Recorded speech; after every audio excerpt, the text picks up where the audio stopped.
And blah, blah, blah, gives credential cards to the assembly members to hand to officers in case of ever being pulled over. Does his advocate supply its members with any type of credential cards explaining status in case of such situations? Heck to the no. And there is no such thing as an American national anywhere in law. And people that have those IDs, credentials, because they're not credentials, there's nothing supporting an American national anywhere in law. It's like saying I'm a sovereign citizen. Okay. So I don't know. I've seen those cards. I laugh at them. You can create your own identification. That's 100% lawful. You can travel freely. You can do whatever you want. But no, his advocates is not a country or a nation. You are a self-governed man or woman, and you can create your own identification if you wish. But why?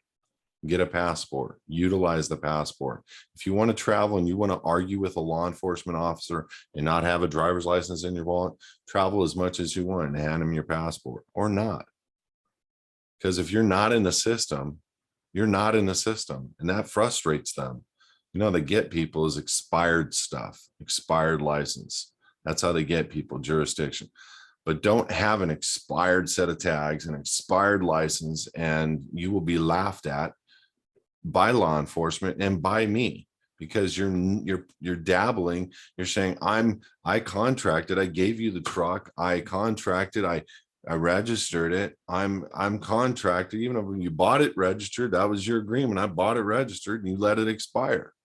Why are we playing these sovereign citizen games, these sovereign citizen mentalities, walking around with identification that's personal when we could have a passport or an actual driver's license in our wallet as beneficial interest?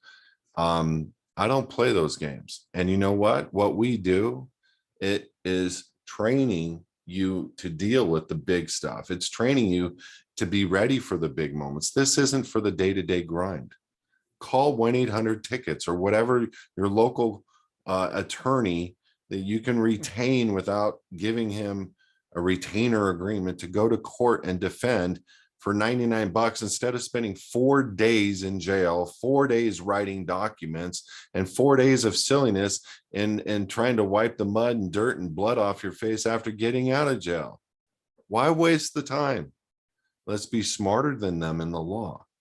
Let's understand the law to remove ourselves as the trustee and place ourselves as the beneficiary. Now we're smarter than you. Now we can hand the driver's license and the insurance, and we're not contracted to the state other than as the beneficial interest. Now, if they're going to try to make some kind of detainment or put you in a FEMA camp or try to force a vaccine or it's your choice to now rebut that presumption upon proof of claim, and you have your docs that you can present, blah, blah, blah.